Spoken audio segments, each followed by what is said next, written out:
first, like, this last couple months have been pretty big for you guys here at San Diego Athletics. Yeah. A lot of people have probably been following the blog posts. We could even go back like a year. The 5-year celebration, though. You guys have officially been doing this July for 5 years. And I know the blogs you guys have been posting up have been pretty awesome, kind of giving like a little retrospective view of everything that has led up to this point. So you guys on there, if you get a chance, log on to SanDiegoAthletics.com. You can check our blogs out. AD and B have been doing a great job with that, answering a lot of questions leading into the 5-year anniversary. But one I kind of want to just jump off with you guys is why? Like, why did you guys originally decide to do this? Why was it a thing? Yeah, I think we kind of touched on some of it on the articles on the website, but yeah, I guess the story is more of like a 10-year story than just a 5-year story. But 2006, we had some friends that started doing CrossFit in Gold's Gym, and we were the weird kids. Like, we were really out there swinging kettlebells, trying to learn how to do Olympic lifts. Like, this stuff just wasn't going on anywhere.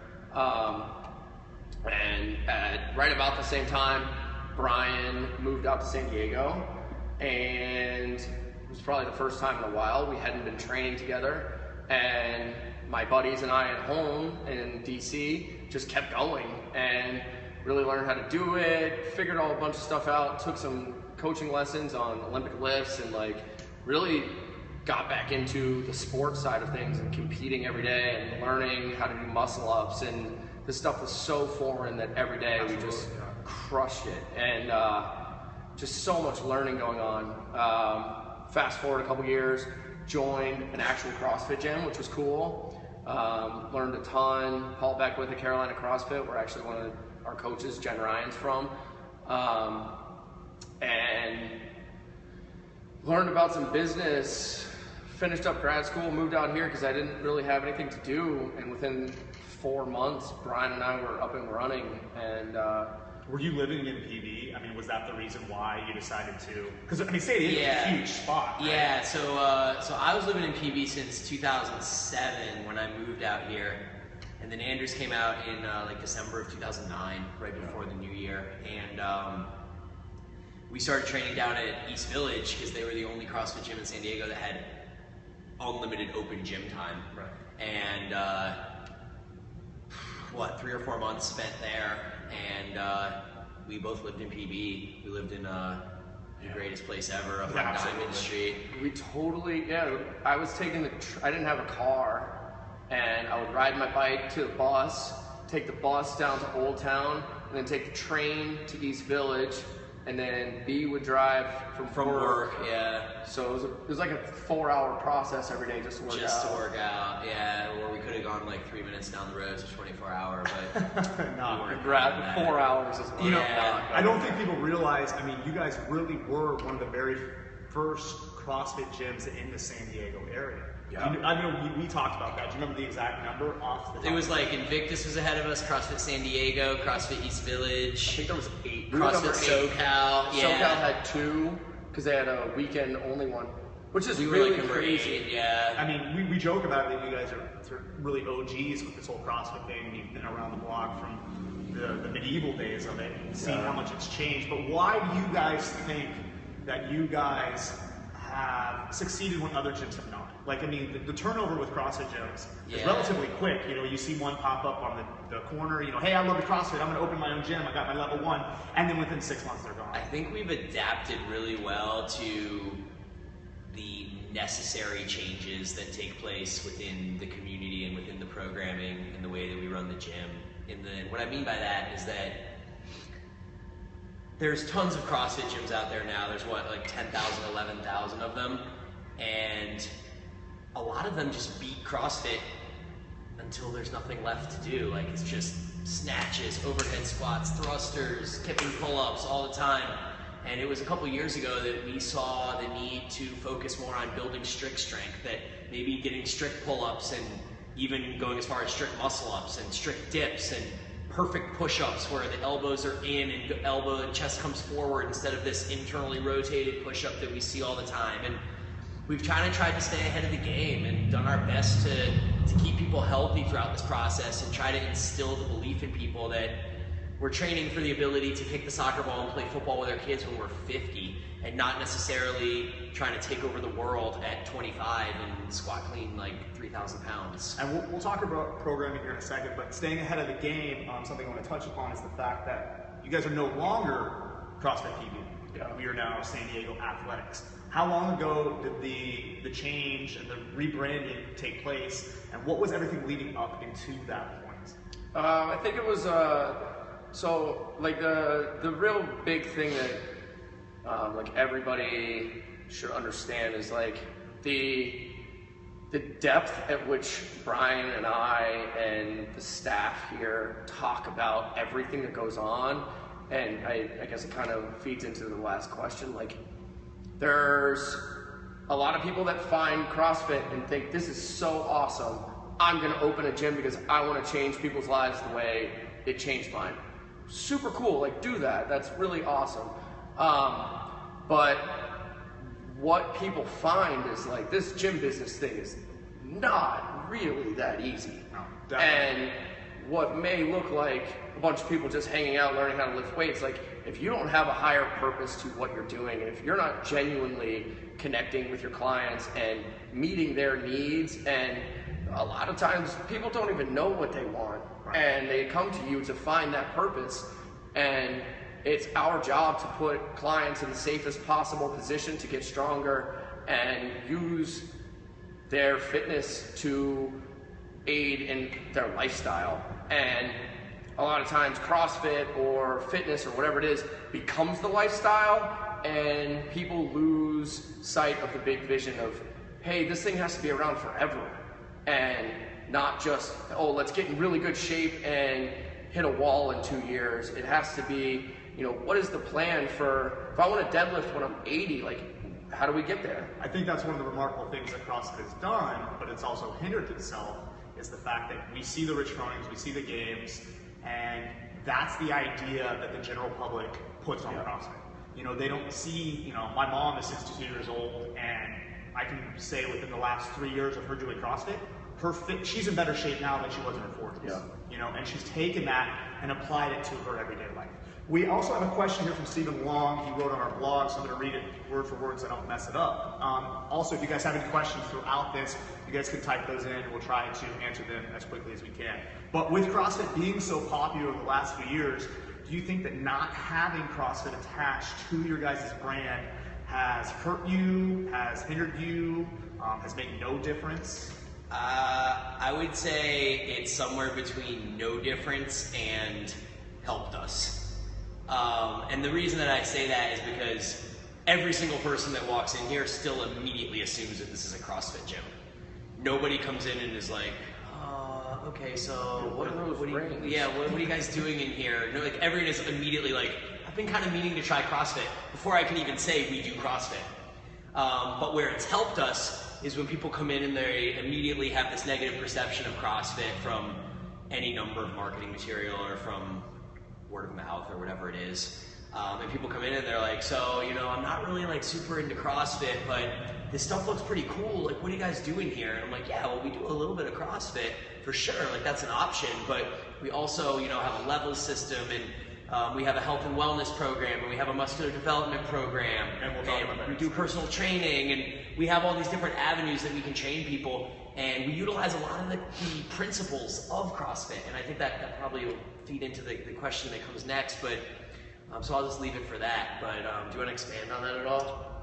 Yeah, I think that like when we opened, we were the 8th gym in town, and at the time, I remember thinking like CrossFit wasn't popular. We were the new guys in town, and I specifically just remember thinking, if we suck, everyone's gonna know. And that was like the driving force, like don't suck, because you don't want CJ and Invictus knowing you suck. You don't want the guys at SoCal knowing you suck. Like, you don't want to be the weak link in the chain. And unfortunately, when you're the 130th gym in San Diego, I highly doubt that that person wakes up in the morning, or they're putting their sign up on the door and they're like, man, I really hope Anders and Brian don't think I suck. And if they're not thinking that, then they're not really helping the community as a large, or as a whole, and it's really turned into, like, the big community is much more in these tiny little pockets, and there's not much like quality control, and there's, like, people do their own thing. But what the San Diego Athletics thing has really done is allowed for this conversation, because they walk in, they think it's a CrossFit gym, and they go, why'd you change your name? Well, now we have a great conversation to have. Like, we should talk about the differences in the sport. We should talk about general strength training. We should talk about just being comfortable in a gym before you add any intensity to anything. Like, the number of people that want to start with intensity is really crazy. Like, how about just being comfortable in your surroundings? Absolutely. And knowing where the PVC pipe is and knowing what an overhead squat is before we start doing 95 pounds of overhead squats, or even talking about scaling options, like, can you put your arms over your head? Like, where is the assessment process? And, you know, what we were talking about earlier, like, how does this thing work? It's like, well, if you're just focused on CrossFit, you're not adding the depth to the program that it needs to succeed. And I think that that's where Brian and I show up and we talk about these things. And, like, I mean, we'll get into it in programming later probably, but, like, in our coaches meetings, we sit down and we analyze video of athletes moving in here and try and figure out, like, how can we make that person better? How do we make it safer? How do we get them to the goals that they may or may not even know that they have? And I think a lot of people don't realize that we have weekly meetings where we spitball ideas with each other. Earlier today, we were watching videos of athletes and getting a universal approach to try to see what is the number one issue is applied to this person. And the same thing with that media gamification of CrossFit, everyone wants to move weight fast. Yeah. Opposed to, okay, well, maybe we need to take a few steps back. We need to be able to make sure that person is able to get into those positions. And that's what's really working well with the dual programming. So we have not only fitness and CrossFit, we also offer a muscle development program.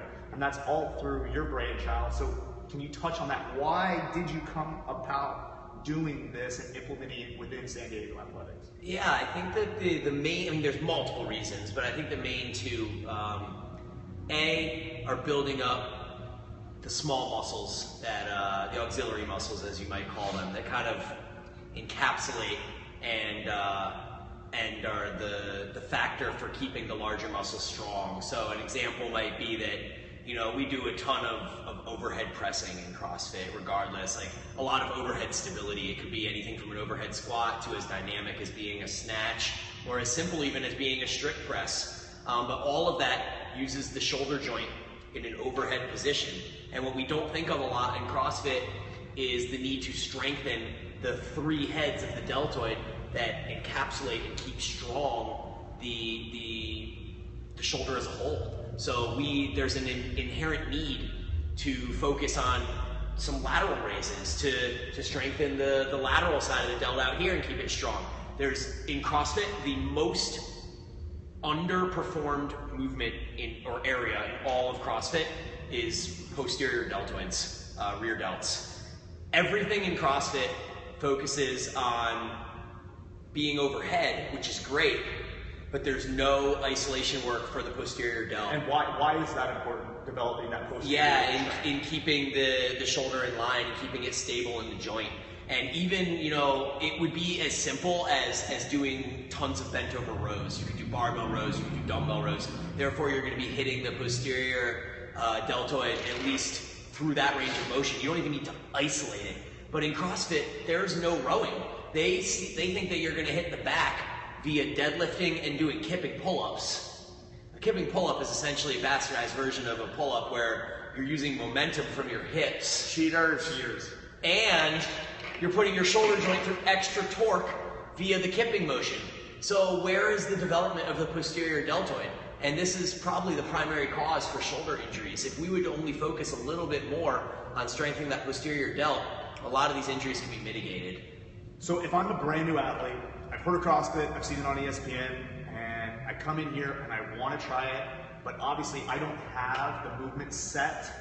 Prior to, I never played any type of sports. I wasn't in any type of strength training prior to it. I'm in my early 30s. Would the muscle development program be beneficial for that type of athlete? Yeah, for sure. And it'll teach you and introduce you to a lot of the movements that we do in CrossFit, but under less of a dynamic emphasis. Yeah. Yeah, I think that so much of what goes on in here comes from like this 20 plus years. I mean, just sitting. When did you start training for sport? Oh gosh, when I was 13, 14? Yeah, not younger. Yeah. Brian's 13, 14. I'm 13, 14. We're all 30-ish years old. So you're looking at 60 years of training just sitting right here. And if you, like, there was like 10, 12, 15 years between starting to get strong, finding CrossFit. And that's the most important part, is that on-ramp of 15 years. Agreed. And then all of a sudden we found the intensity thing. Yeah. So it's really challenging, and this is where the conversation comes in of, what's your background? What do you do all day?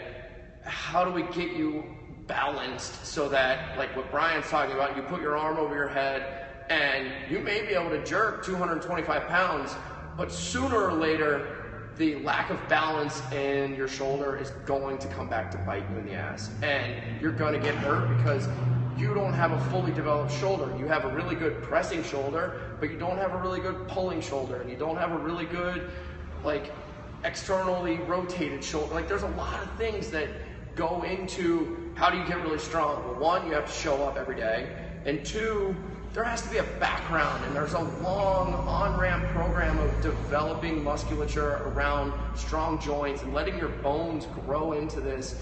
And what you see is so much of this process of, I'm here, I'm new, I'm getting really strong really fast because the tissues in your muscles change over so quickly, and then all of a sudden the tendons and ligaments haven't picked up to where you're at. And that's where things start to get crazy. You even wrote a blog post about it. Yeah, something that I've picked up with a lot of the athletes, and what's worked really well with them with the muscle development program, is working around injuries. You know, having, whether it was CrossFit or something outside of the gym, them having that limitation going in, well, we can work around that because we're reducing that intensity.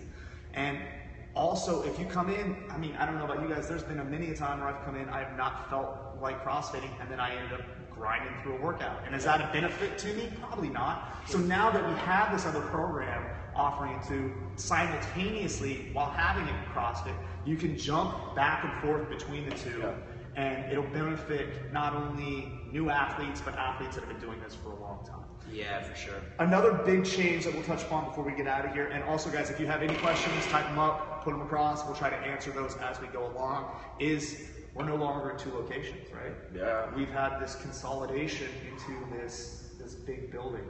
Initial thoughts, how do you guys think it's gone so far? It's been about 3 months now, right? Phenomenal. Yeah, it's been perfect. I don't think it's been 3 months. 2? 2? Okay. Something like that. Yeah. Wow, if it would have been 3 months, time would really be flying. I feel like 2 is Still still a big number. 2 is a big number. Yeah, it's been incredible.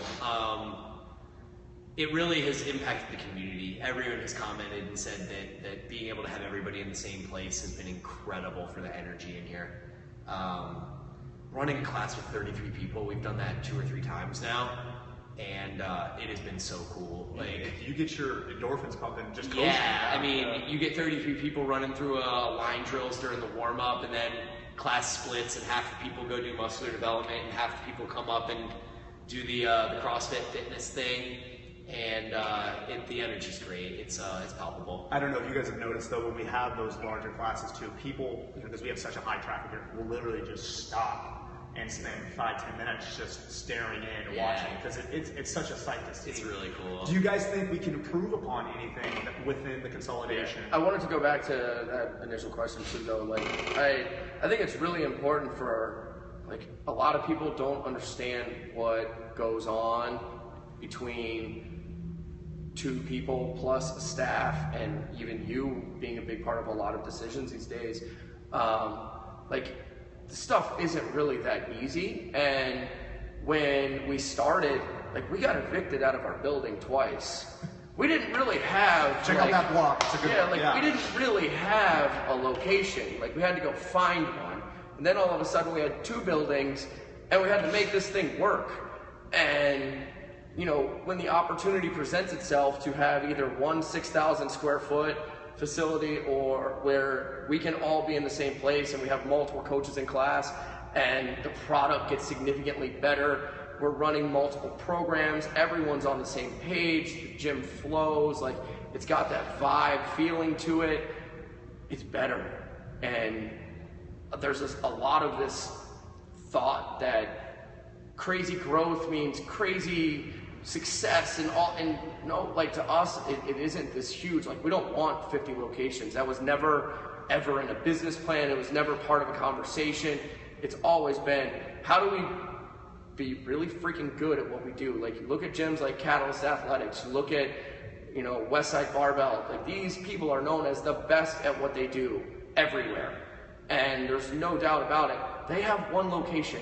They have maybe 120 to 150 athletes that roll through there. And what happens is the personal attention creates great athletes, and that's what we're interested in. We're not interested in having 35 locations spread out all over California so that Brian and I never see any of you. Like, our job is to make sure you are awesome, and we want to create a culture and a vibe in this place where everybody gets the attention they need, their needs are handled, and everyone has a real purpose to being here.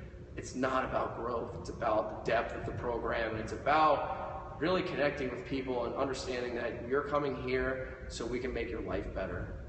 Which was actually going to be my next question. The thing that you answered is, what's the ultimate goal of this? Make life better. And I think you guys have been doing a great job of that. 5 years now, you know, you haven't been kicked out yet. Yeah, this place is good. There's no issues here. But I do think that looking at like the long-term goal, I think you can almost kind of reflect back on something we mentioned in the beginning of this episode. And we talked about how, you know, we've progressed with the times and kind of manipulated certain variables within the CrossFit methodology to make it adhere to our philosophy, and that we want to be 50 and still be able to throw a football and go kick a soccer ball and go run around on the beach and ride waves with our kids. Like, if you can't do that, what are you doing? Like, Lifelong fitness. Yeah, I mean, do you want to just squat clean yourself till your knees can't function anymore and then you're unable to do anything? And even on a bigger scale, like the idea of, like, there has to be so much work put into your programs, and there's so much work and thought that has to go into how you connect with athletes, who you're coaching, what their goals are, that maybe someday what you do and the people that you've created and the relationships you've developed bring you to a level of respect in which your peers see your methods as the way things should be done.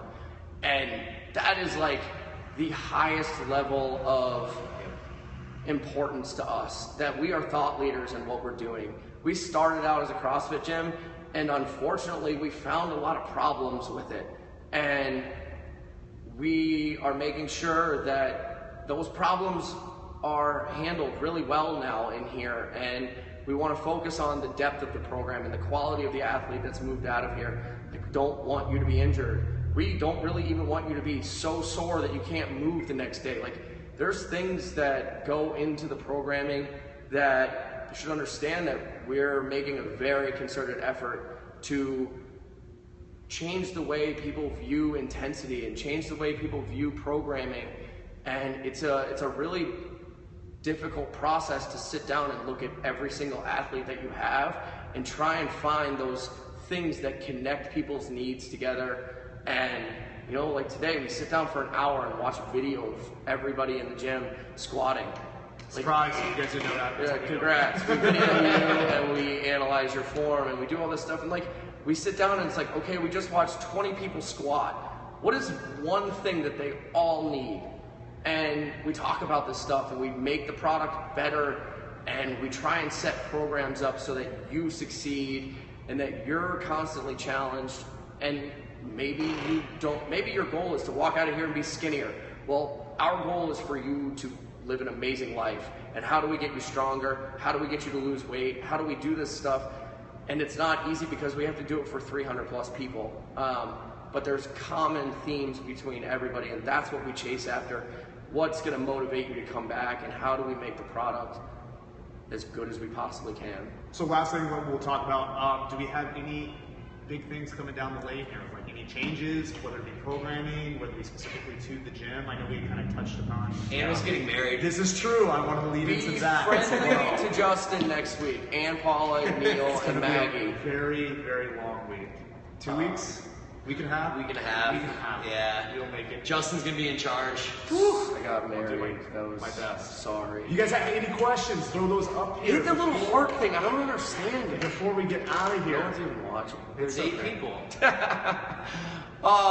Waiting for typing. That's pretty much all I got. I think they give you 8 just because. Oh yeah. Maybe. Yeah, I don't think there's any like huge changes coming up. We should have a new cycle in our programming starting in I would call it about 6 weeks or so, 4 to 6 weeks. So stay tuned for that. You guys have been crushing the double progression. Yeah, Just everyone's we'll have some hammering it good stuff coming up and a lot of new skills to work on. out. Absolutely. We are up in the air if we're going to do an episode next week because these two guys won't be here. We might get some guest lecturers in here. We will find out about that. We'll post and you guys will get to know. But thank you again for joining us for another Thanks, episode. team. Bye. Bye. Lee! Late. Oh.